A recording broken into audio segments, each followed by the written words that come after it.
Bonjour, bienvenue sur le plateau du ministère de l'Éducation nationale. Nous sommes samedi 24 novembre. Je suis Anne Béliard et j'ai le plaisir d'animer la 6e émission de la journée consacrée cette fois au service civique. Nous retrouvons le service civique qui est représenté sur ce plateau par de nombreux jeunes qui ont répondu présents, des jeunes qui s'engagent dans une démarche civique, dans une démarche volontaire pour eux et pour les autres. C'est entre autres le maître mot du service civique. Alors, je ne vais pas être plus bavarde que ça, je vais tout de suite vous les présenter, ces jeunes, mais aussi les personnes qui vont les accompagner durant donc leur service civique.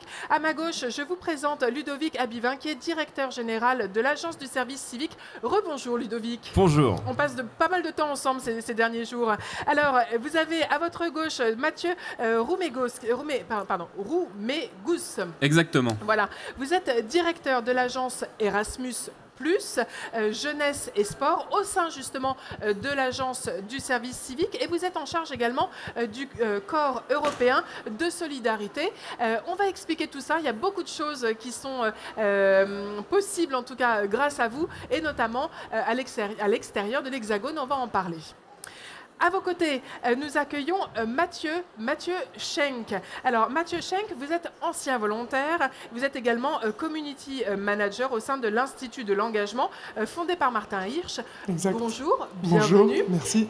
Et puis, on va revenir tout de suite, évidemment, sur votre témoignage. Je continue mon tour de table. Comme ça, tout le monde sera présenté et ensuite, on prendra la parole chacun à son tour.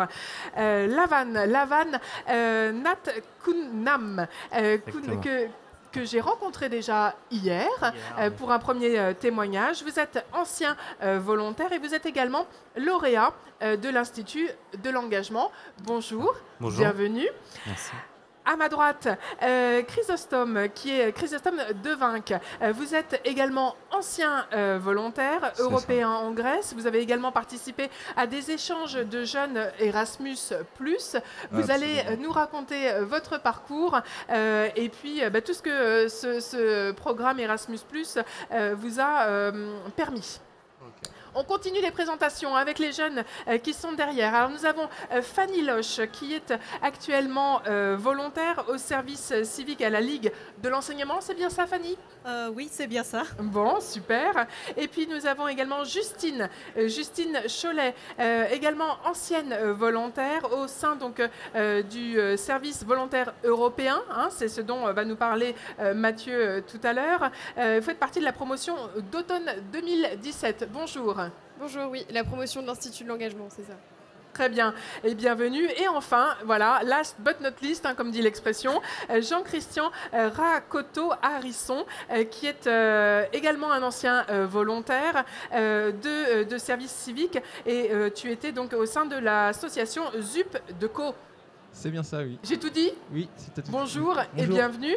Merci. Alors, par rapport aux autres émissions du service civique que nous avons pu avoir ces 2 derniers jours, nous rajoutons aujourd'hui une dimension. La dimension, on va dire, internationale, notamment avec le corps européen. Je vais le retrouver, le corps européen de solidarité, anciennement ce qu'on appelait le SVE, c'est bien ça. Et puis Erasmus+. Alors, moi, je voudrais d'abord, pour positionner un petit peu le débat, définir le cadre, qu'est-ce que c'est Erasmus+, et le corps européen de solidarité? J'aimerais que vous me répondiez, Mathieu Roumégous. Alors Erasmus+, c'est un programme européen. Beaucoup de gens connaissent Erasmus+. L'Erasmus+, le plus connu, le plus classique, c'est l'Erasmus lié aux échanges entre écoles ou entre universités dans le domaine scolaire. Mais Erasmus, c'est pas que ça. Il y a aussi tout un volet du programme Erasmus, le volet jeunesse, qui permet des échanges de jeunes, mais en dehors du milieu scolaire, par exemple des échanges entre associations ou des échanges de volontariat dans un autre pays européen. Et en plus de ça, depuis récemment, il y a le corps européen de solidarité, donc ça c'est depuis 2018, qui remplace le SVE, le service volontaire européen, mais qui est plus large que le service volontaire européen et qui permet notamment de faire des volontariats sur des projets de solidarité, des missions d'intérêt général dans d'autres pays de l'Union européenne. Et alors, pourquoi vous êtes au sein de l'agence du service civique? Peut-être pouvez-vous répondre, monsieur le directeur général, Ludovic Abivin, pourquoi l'agence Erasmus+, et le Corps européen de solidarité font-ils partie du service civique, de l'agence du service civique? Alors, l'agence du service civique est une agence qui a 9 ans, enfin, qui fêtera ses 9 ans l'année prochaine. Et il y a 2 ans, afin de donner plus de cohérence à cette politique publique jeunesse, il a été décidé de rassembler dans une même agence les sujets service civique et les sujets Erasmus+, pour avoir justement cette cohérence, en particulier à l'étranger. Et de ce fait, l'agence du service civique est présente dans environ 140 pays maintenant dans le monde, soit par le service civique, soit par le programme Erasmus+. Donc c'est avant tout par cohérence, par souci de cohérence, que cette intégration a été décidée. Alors, Chrysostome, tu as donc fait un service volontaire européen en Grèce, donc c'était le SVE. Ouais, c'est ça. En quoi consistait cette mission? Voilà, qu'est-ce que tu faisais pendant cette mission? Moi, dans mon projet, on a dû s'occuper d'enfants dans une école. Et c'est un petit peu l'idée d'être livré à soi-même et de découvrir un autre monde. Et au travers d'une autre activité, et en fait, on y découvre énormément de compétences, de choses qu'on avait peu étudiées sur soi-même, sur les gens. Alors, je rappelle que tu as 20 ans. C'est ça. Voilà. Alors, quel était ton parcours avant et qu'est-ce que tu as fait après? J'ai arrêté l'école très tôt. J'avais très peu d'idées vers où me tourner.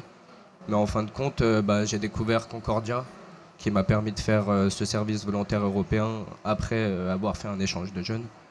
Et j'avais pas grand-chose dans ma vie.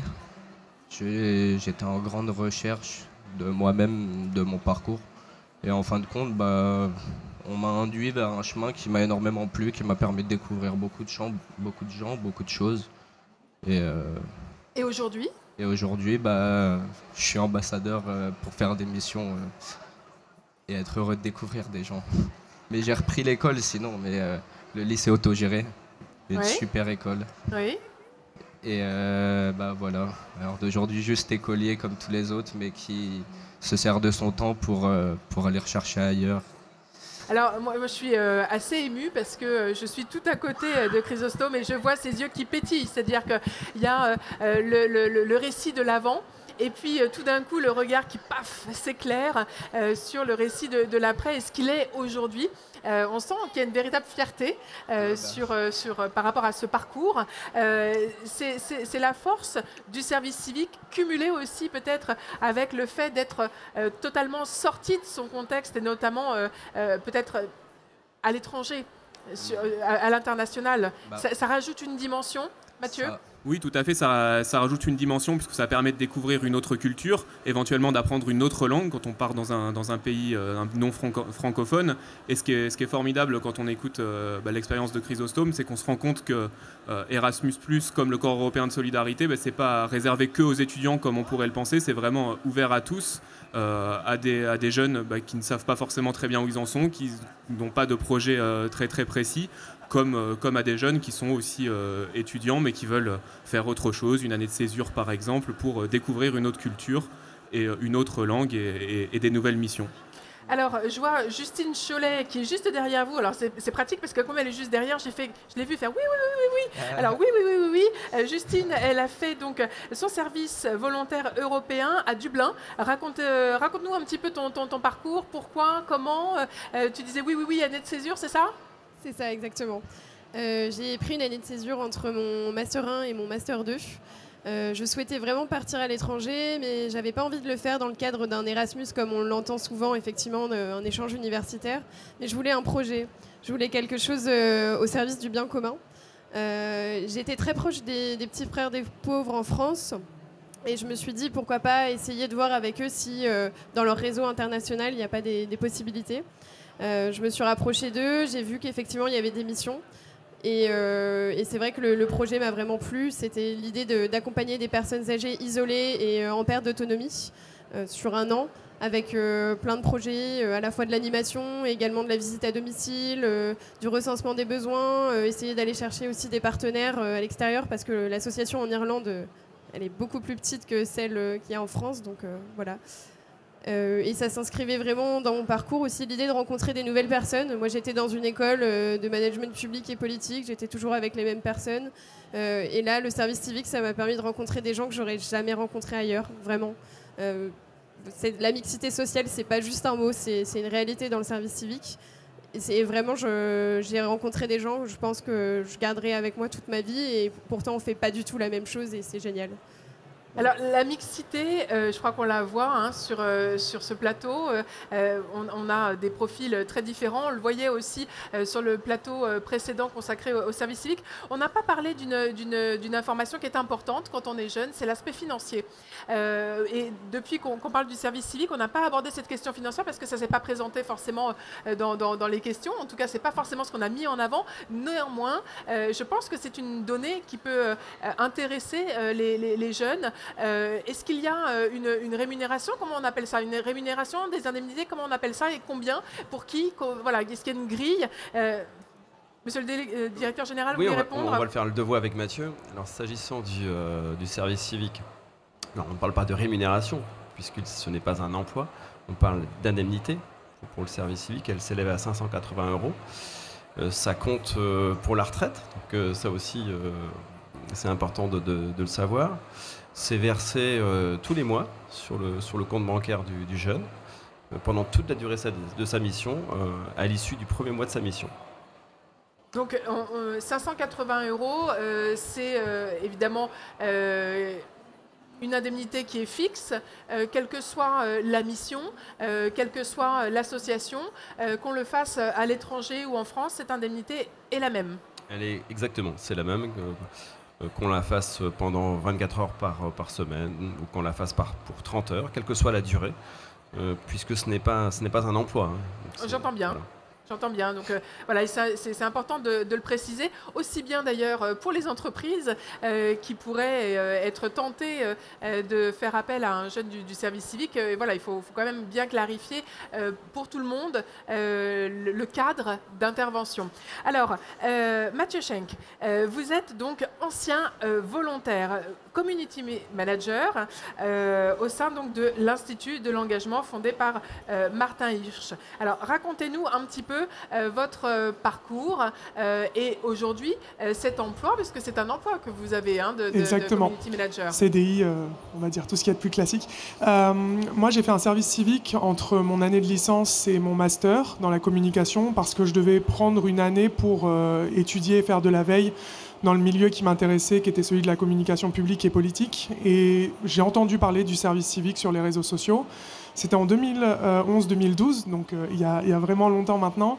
Et je ne comprenais pas bien de quoi il s'agissait. Et j'ai très vite, en fait, grâce à l'association ZUPDECO dans laquelle j'ai fait mon volontariat de 9 mois, compris que c'était au service de l'intérêt général, en l'occurrence dans des collèges et donc des collégiens, qu'on aidait et qu'on accompagnait. Et le service civique a été une sorte de révélation et surtout de tremplin pour l'après. L'après-formation classique, mais aussi l'après-parcours professionnel, on va dire, et engagement personnel, parce que ça m'a permis de côtoyer des publics que je ne côtoyais pas forcément au quotidien. Ça m'a permis de me professionnaliser, parce que mine de rien, c'est une expérience dans laquelle on nous donne des missions, et ces missions sont vachement professionnalisantes et nous permettent de nous confronter à telle ou telle activité, secteur, associatif, collectivité ou autre.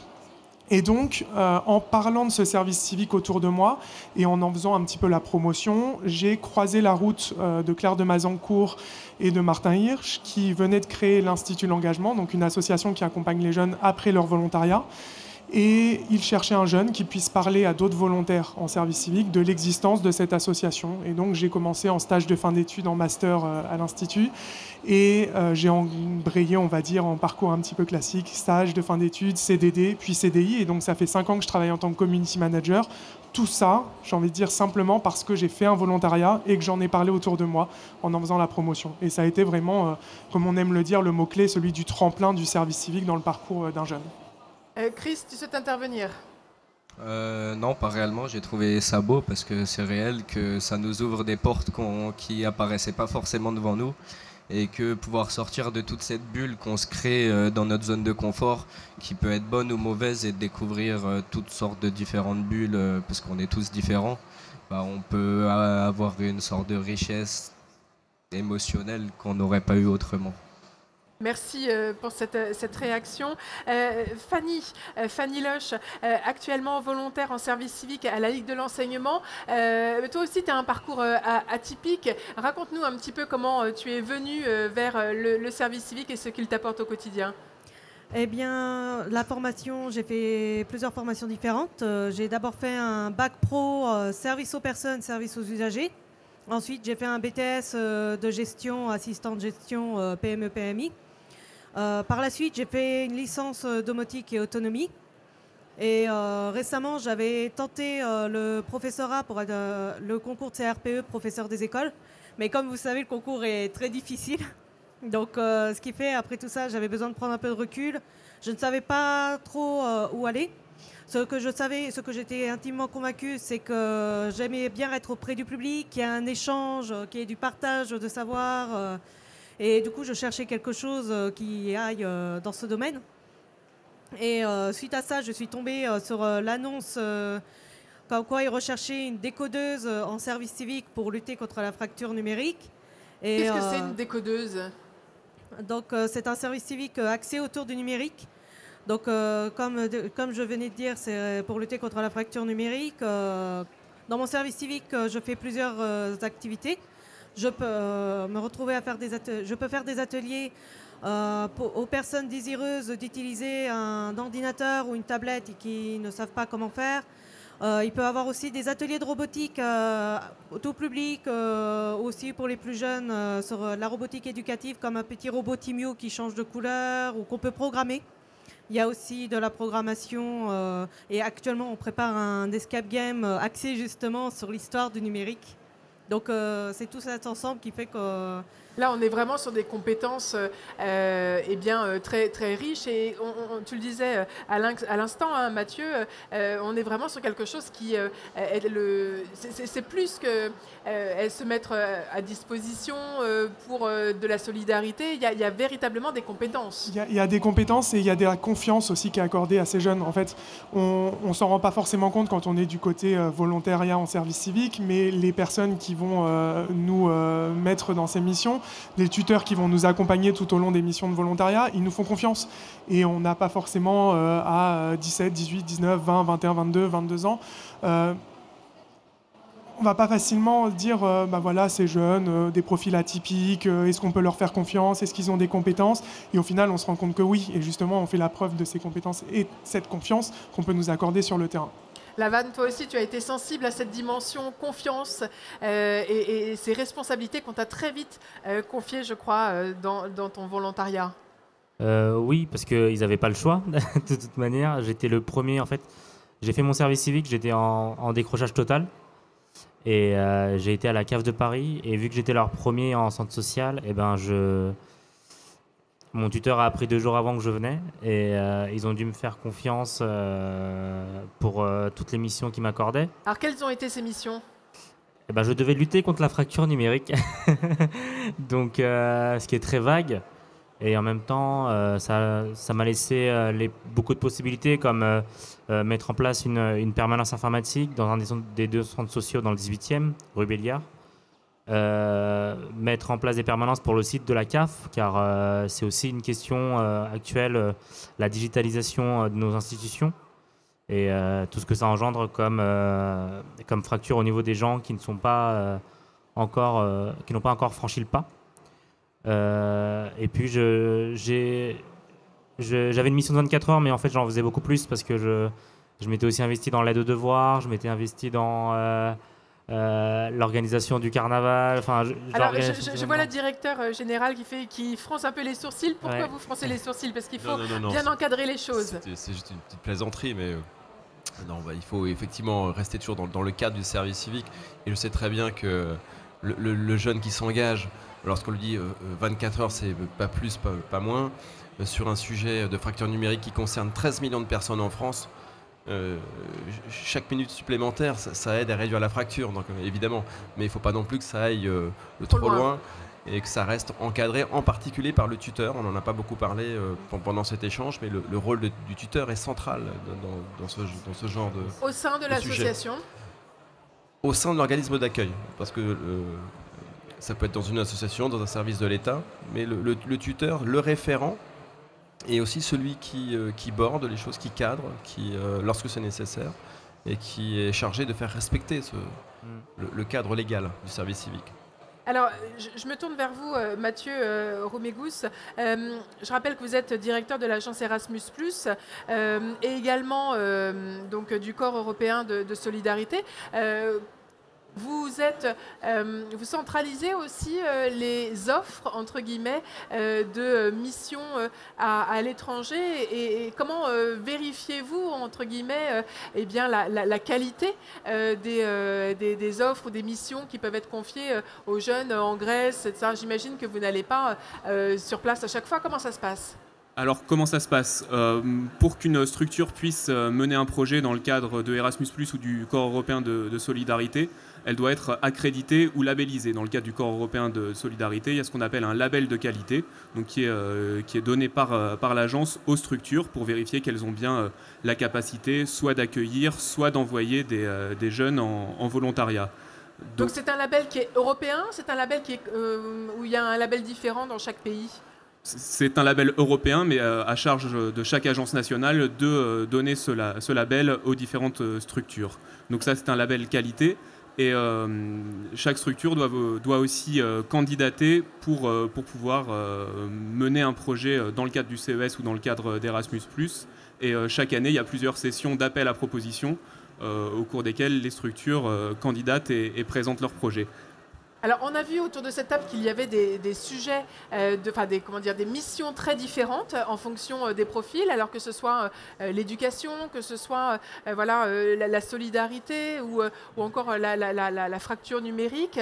Est-ce qu'il y a autant de diversité de missions possibles avec le corps européen de solidarité ? Oui, il y a autant de diversité possible. Il faut que ce soit une mission liée à la solidarité, une mission d'intérêt général. Donc ça peut aller effectivement de la reconstruction d'une école après un tremblement de terre jusqu'à des missions liées à l'environnement, participer au nettoyage des plages, à la protection de forêts, des missions liées plus au secteur social, au secteur de l'enfance. Donc c'est vraiment tout un panel de missions, mais il faut que ce soit lié à un projet de solidarité. Et il faut maîtriser la langue du pays dans lequel on va, ou on peut se débrouiller sans pour autant maîtriser la langue. Est-ce que c'est une condition ? Alors, ce n'est pas une condition, mais il y a aussi un accompagnement linguistique qui est proposé dans le cadre du dispositif. Donc comme nous l'expliquait Justine Chollet à l'instant, c'était aussi une occasion de perfectionner son anglais, d'où l'importance du tuteur, j'imagine. Oui, et là, l'accompagnement, il se fait aussi dans le cadre du volontariat européen. Il se fait avant, pendant et après la mission. C'est vraiment un accompagnement sur l'ensemble de la durée. Accompagnement par la structure d'envoi avant la mission, préparation au départ. Et pendant la mission, donc la structure d'accueil est aussi tenue d'accompagner, de former les jeunes qui font leur volontariat. Alors, je vais donner la parole à Jean-Christian que je n'ai pas oublié. Jean-Christian qui est un ancien volontaire au service civique et lui aussi au sein de l'association ZUP Deco et lauréat de l'Institut de l'engagement comme Lavanne. Alors, qu'est-ce que ça a changé dans ta vie, ce service civique ? Alors moi, au début, j'étais en décrochage scolaire. Donc moi, j'ai raté mon bac. Colle bien ton micro, voilà. J'ai raté mon bac 2 fois. Suite à ça, j'ai débuté une formation en informatique que j'ai pas terminée. J'ai eu des petits problèmes. Et après ça, en fait, je suis parti au CIDJ de Paris où j'ai demandé de l'aide. Donc après, j'avais demandé que Ma volonté, c'était de faire un volontariat, mais je ne savais pas encore dans quoi, donc je me suis renseigné, tout ça, et après on m'a redirigé vers le service civique que je ne connaissais pas du tout. Et du coup, la formation en informatique, après la formation informatique, en fait, j'ai repassé mon bac. Du coup, en fait, et j'avais eu, je l'ai obtenu l'année dernière. Félicitations. Merci. Après, donc, du coup, j'ai fait... Je crois que tu peux être fier, hein, tu devais l'être d'ailleurs. C'est vrai, ouais. Super. Mais du coup, après, suite à ça, j'ai voulu faire un volontariat, donc du coup, j'ai fait un service civique. Et ZUPDECO, en fait, c'était l'association qui m'avait... qui a été créée par la formation informatique à laquelle j'avais participé et qui m'avait permis d'avoir mon bac parce que c'est eux qui m'avaient redonné une structure de mon travail. Donc après, j'ai fait mon service civique. Ça a été un tremplin dans ma vie, vraiment. Ça m'a remotivé dans mes projets. Et sauf qu'après, il me fallait encore un projet après. Donc du coup, après, j'ai fait différents forums et tout ça. Et je suis tombé sur l'Institut de l'engagement qui avait fait un petit topo pendant un événement de ZUPDECO. Et là, je me suis dit, c'est la suite du service civique. Enfin, pour moi, c'était la suite du service civique parce que un service civique, en fait, en gros, ce que ça nous a apporté, c'était vraiment des nouveaux contacts. Parce que moi, ce que je recherchais, c'était des personnes avec un parcours différent, assez différent des autres. Et du coup, j'ai rencontré plein de personnes grâce au service civique et à l'Institut de l'engagement. Et là, cette année, grâce en partie au service civique et à l'Institut de l'engagement, je suis en alternance informatique du coup. En alternance pour un diplôme là aussi? Oui, je suis en BTS, un BTS SEO, service informatique aux organisations. Est-ce que si on t'avait dit dans 3 ans tu auras ton bac et tu feras un BTS, tu aurais cru? Non, j'aurais pas cru. J'aurais pas cru parce que déjà je comptais pas repasser mon bac déjà. Et si j'aurais pas repassé mon bac, je serais pas allé en service civique. Bon, en fait, il y a eu trop de connexions. Alors, merci Jean-Christian. On le voit, hein, Ludovic Abivin, que ce service civique, il dépasse véritablement la mission première qui est confiée au sein de l'organisation, quelle qu'elle soit. On va véritablement redonner de l'énergie à ces jeunes qui, parfois, pas tous, hein, c'est loin d'être le cas de tous, mais qui parfois ne trouvent pas leur place ou comme disait Fanny, essayent plein de trucs et puis ne trouvent toujours pas finalement la bonne voie. Là, tout d'un coup, on nous dit merci, on est utile, on se structure dans ce travail. Ça va bien au-delà de la mission. On est vraiment dans quelque chose qui accompagne et finalement qui offre à nos jeunes cette pétillance dans le regard que l'on attend, hein, dans tout qu'on espère toujours trouver dans le regard de ces jeunes. Oui, c'est vrai que j'aime bien la formule de pétillance dans le regard et le témoignage qui nous a été donné sur une expérience en Grèce. Et on peut voir qu'un voyage en Grèce comme un temps de vacances en mangeant des pastèques au bord de la plage. Eh bien non, qu'est-ce que nous montre ce jeune? Ce jeune nous dit, je suis allé en Grèce, je suis allé à la rencontre d'autres jeunes, j'ai été utile, alors même que là où j'étais, je ne sais pas dans quelle ville vous étiez, mais je cherchais ma voie, en fait, à tâtons. Et l'expérience et le témoignage qui nous est donné, ça vaut aussi pour le service civique. C'est-à-dire, au départ, c'est une forme d'engagement pour l'intérêt général. Et puis, chemin faisant, pendant la mission, on en fait aussi le premier projet professionnel. On accomplit les premiers gestes métiers. Et on cherche sa vocation, quelque part. Et donc, au fil des jours, au fil des mois, se crée quelque chose, c'est la projection vers le futur.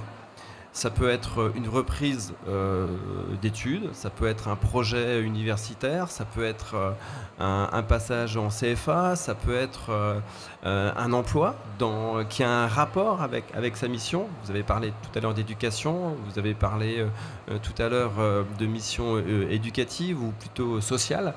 Et c'est ça aussi ce que montrent ces témoignages, c'est-à-dire une projection positive. Voilà. C'est-à-dire on est à un moment de sa vie, on cherche un peu sa voie, et puis on a la chance. Alors tout à l'heure, on nous parlait d'un témoignage, et j'ai un copain qui me dit que, ou alors c'est une rencontre par une association, et on repart vers un avenir plus positif. Et c'est ça qu'on vient de nous dire. Donc le slogan, c'est un service civique et ça repart pour... C'est comme un coup de Mars. Voilà, j'ai pas fait de pub, c'est vous qui le dites. Alors, comment retrouver toutes les informations ou retrouver toutes les informations à la fois sur Erasmus+, et puis sur le service civique. C'est important de rappeler, évidemment, où retrouver toute l'information. Erasmus+, il y a donc un site internet. Il y a le site internet de l'agence Erasmus Plus Jeunesse et Sport, donc Erasmus Plus en toutes lettres -jeunesse.fr.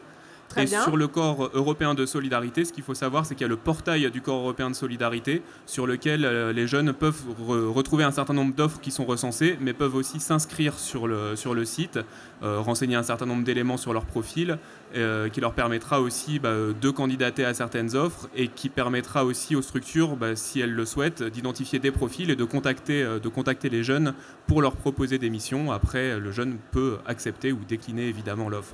Donc le site internet, c'est corps-européen-solidarité.fr. J'ai rien oublié? Non. Voilà. Erasmus+, c'est donc erasmusplus-jeunesse.fr. Le service civique, eh bien, c'est... Donc service.gouv.fr. Je profite aussi de ce temps de parole pour remercier tous nos partenaires, en particulier l'Institut de l'engagement, la Ligue de l'enseignement, ZUPDECO, et puis à travers eux aussi les 10 000 partenaires de l'agence qui portent très haut les couleurs de l'engagement. Voilà. 10 000 partenaires qui sont nombreux, mais qui sont aussi variés, diversifiés. On a aussi bien des entreprises que des... Dites-nous. Nous n'avons pas d'entreprise. C'est essentiellement des associations, c'est ça, en 60% des cas, et puis des services de l'État. Très bien. Et quand on parlait de partenaires d'entreprise, c'était plutôt pour reconnaître des compétences, c'est ça? Oui, absolument. C'est-à-dire qu'un des axes prioritaires de l'agence, c'est de valoriser le parcours après un temps de service civique ou un temps d'engagement. Je crois qu'on rejoint les préoccupations de l'Institut de l'engagement. C'est que faire après et surtout comment valoriser les compétences acquises pendant une mission. Je crois que c'était vraiment intéressant d'entendre votre témoignage sur la Grèce. Également, mademoiselle, c'était très intéressant de vous entendre sur votre mission. Mais avant tout, ce sont des compétences acquises qui sont transposables ailleurs. Et donc, il faut les valoriser et c'est un axe prioritaire pour l'agence. Parce qu'on leur a vraiment donné de l'énergie avec ce service civique. Il ne s'agirait pas que derrière, effectivement, cette énergie retombe. Merci à tous et à toutes d'avoir participé à cette émission consacrée au service civique, mais aussi aux différentes formes d'engagement possibles, notamment à l'international. J'ai eu grand plaisir donc à vous accueillir sur ce plateau du ministère de l'Éducation nationale. Je vous donne rendez-vous à vous qui nous regardez, mais aussi à vous qui êtes présents sur ce plateau pour une nouvelle émission qui aura lieu demain et qui aura donc lieu à quelle heure précisément? Eh bien à 16h sur le service civique et ce sera en direct. Moi je vous donne rendez-vous donc demain pour le dernier jour du Salon de l'Éducation. Merci, à bientôt.